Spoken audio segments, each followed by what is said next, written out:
Johnny అంటే నాకు ప్రవీణ్ ముందు అక్కడక్కడ జస్ట్ చూశాను కానీ బట్ ఇంటిమసీ బాగా క్లోజ్ ఎప్పుడు అవటం మొదలు పెట్టాడంటే ఫ్రమ్ ఇందోర్. మన ఇద్దరం కలిసి వెళ్ళాం ఇందోర్కి, బీటీఎస్కి. ఆ టైంలో ఆయన అక్కడ ఇందోర్లో వైవామ్లో పనిచేస్తూ ఉండేవాడు. అండ్ ఫర్ నియర్లీ 3 years కన్సిస్టెంట్గా ప్రతి ఇయర్ కూడా హీ వాజ్ మై ట్రాన్స్లేటర్.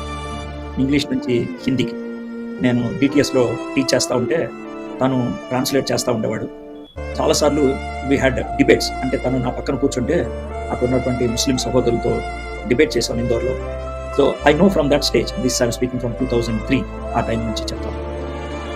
అయితే ఈ లాస్ట్ 21-22 yearsలో one thing I could see in him is enormous growth in the knowledge of the word of God. కానీ ఇతర గ్రంథాల మీద కానీ మనకున్నటువంటి ఆ ఎనార్మస్ గ్రోత్ అది ఫినామినల్ అని చెప్పాలి. అంటే సాధారణమైన పద్ధతిలో ఆ ఎదుగుదల నేను చూడాలి. ఐ వాజ్ సమ్టైమ్స్ తను ఇచ్చేటువంటి జవాబులు, తను ఇచ్చేటువంటి కంటెంట్ స్పెల్ బౌండ్ అయిపోయాను. How could you say this అంటే ఈ మాట చెప్తున్నాను వేరుగా ఉంటుంది. మన ముందు ఎదిగినోడు, that's how I look at him.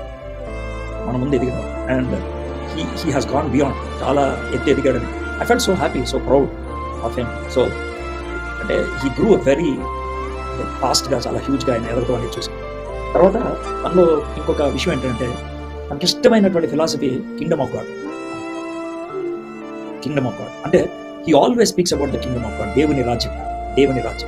He speaks about it. అంటే తన థియలాజికల్ ఫ్రేమ్వర్క్ అంతా కూడా దాని మీద బిల్డప్ చేసుకున్నాడు, కింగ్డమ్ ఆఫ్ గాడ్ అనేటువంటి ఆ కాన్సెప్ట్. తను ఎప్పుడైనా టీచ్ చేసినప్పుడు అది టచ్ చేయకుండా ఉండలేదు. సో తను very focused, he believed it and he lived there. Yeah, as far as I know, Praveen was very focused. మీరు అన్నట్టు